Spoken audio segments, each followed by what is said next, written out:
lang sa inyo, may tinanim kasi ako na mga gulay sa paso. Binigay ito ng aking anak.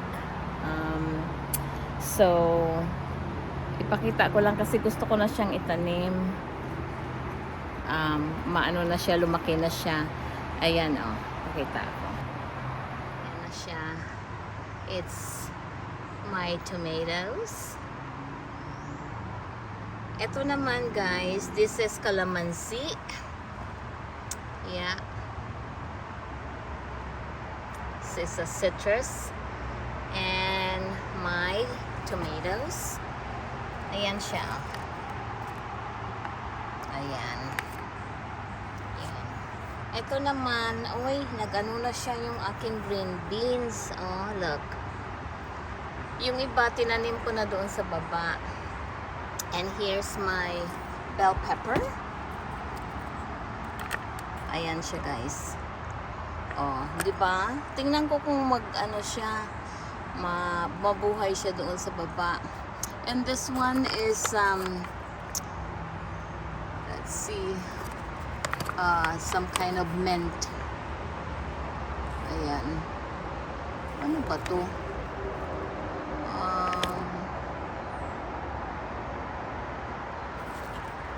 Ano ba yan? Walang nakalagay.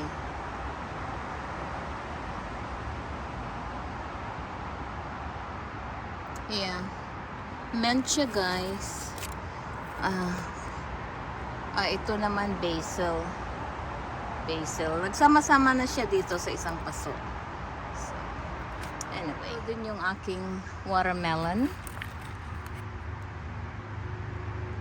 Sa dami kong nilagay dyan, yung ito na lang nag-iisa kasi yung mga squirrel at saka chipmunks, inaano nila ito, guys, yung they're trying to dig on this pot right here, so that's what happened. Anyway, I have one, so gusto ko na rin yan itanim sa lupa. Ililipat ko siya. I'll show you yung ibang mga beans ko, malaki na siya. Here are my green beans. Madami sila, guys. Yeah. Ayan, oh. Ayan.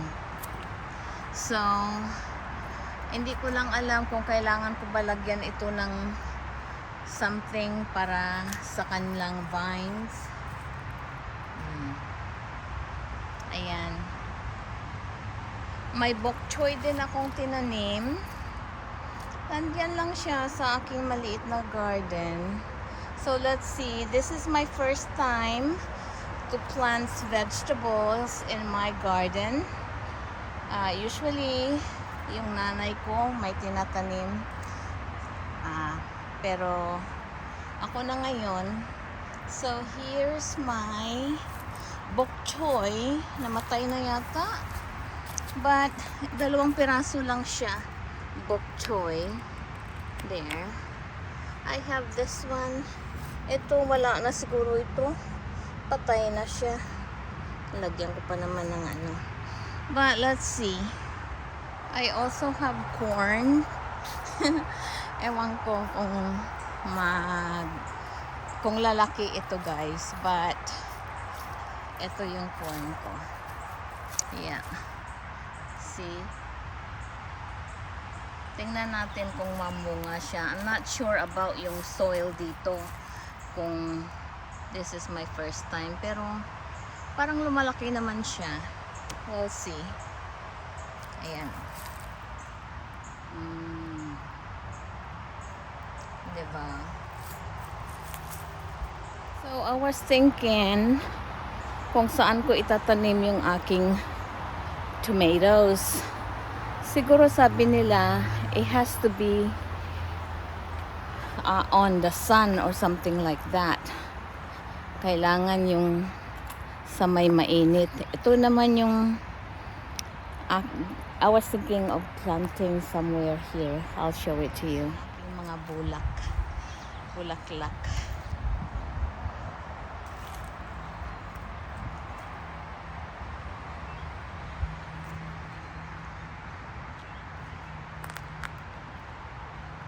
Ayan, ganda niyan. Dumadami pala siya. Ito. Dati isa lang yan eh. Isang puno. Now, marami na. Yung sa amin pa ari-ari na um, rose. Hindi talaga lumalaki yung ano dito. But anyway, I was thinking of planting my tomatoes over there. Linisin ko siya. Kasi yun, parang lagi siyang may araw dyan. So, there's always a sun here. It's always sunny. Yan. Dito ko na lang siguro siya itanim. Diyan oh. Yung tomatoes ko. Para lumaki naman siya. Ayan. Ayan yung aming backyard dito, guys. Yeah. So, dito naman kasi, may pag naglo-lawn mower, hindi naman maganda yung grass namin, pero hindi mo naman kailangan maganda talaga ang grass mo dito kasi lagi naman winter. Laging malamig. So, pag summer lang, ganun. So, ayan yung aming property. Ayan, hanggang doon yan sa baba. Pero marami ng kahoy dyan. So, hindi ko siya pwedeng itanim dito kasi naglo-lawn mower sila. Siguro dito lang sa area na to ang aking kamatis. Yeah. So, I think I'm gonna clean this up right here. And then ipaplant ko dyan. So, I'll show it to you guys. For now, ayan yung itsura niya. I'll just have to clean it up. Ang hirap naman kasi dito linisin, guys. Pero gawin ko yan, linisin ko yan. Ito kasi flowers yan eh. Ayan, gandang flowers yan pag ano. Ayan, so much work, but I think I'm gonna make a space here for my garden dito banda. Yeah. Ayan. Dito oh, ayan oh, may sun. See, sunny siya dyan. So siguro dyan ko itanim. Bulaklak din yan eh. See? Ayan, nakita mo yung yellow fire hydrant. Hanggang dyan yung property namin. So, ganun na lang. Ayan. Tapos hanggang doon sa may basura na yan. Yeah. Ang aking mga kapitbahay.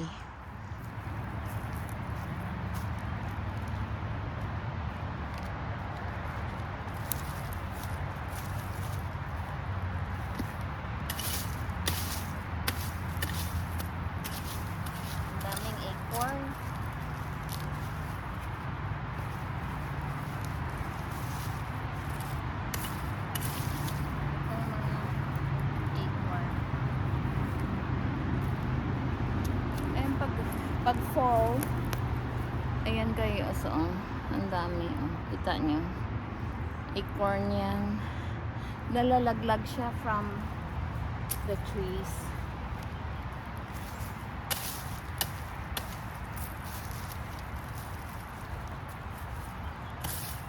Tingnan natin kung tutubo yung kamatis dito.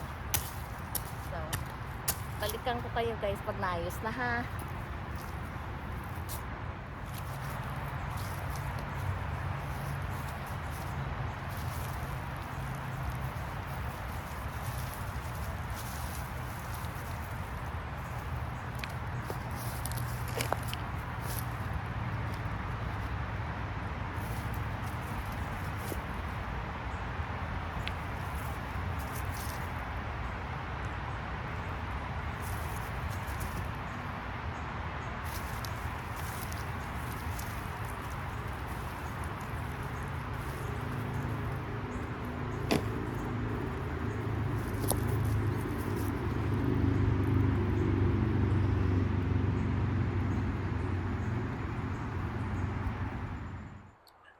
Morning guys. So now I'm going to finish my gardening. Yesterday it was too hot, so I didn't finish it. So now I'm going to finish it so I could plant my tomatoes.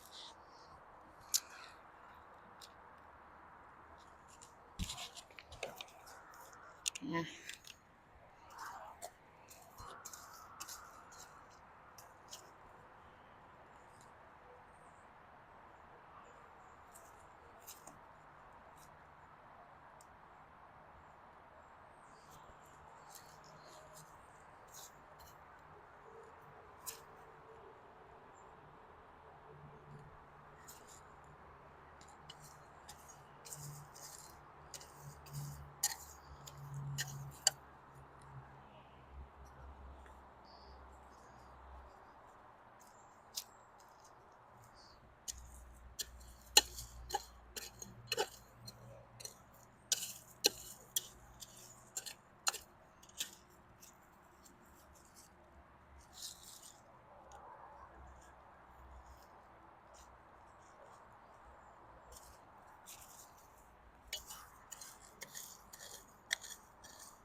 Okay, guys, so I am done now. And here's my little garden for my tomatoes. Oh, sana mamunga sila. Okay. Ayan. This is the type of tomatoes. Ayan. So let's see. Hopefully we can harvest from my little garden. Yeah, there you go. Ang hirap pala magtanim. Oh my goodness. So nakarelate ako dyan sa mga farmers. Ito nga is just a little thing, a little garden. But I'm proud of myself. Hey, thank you.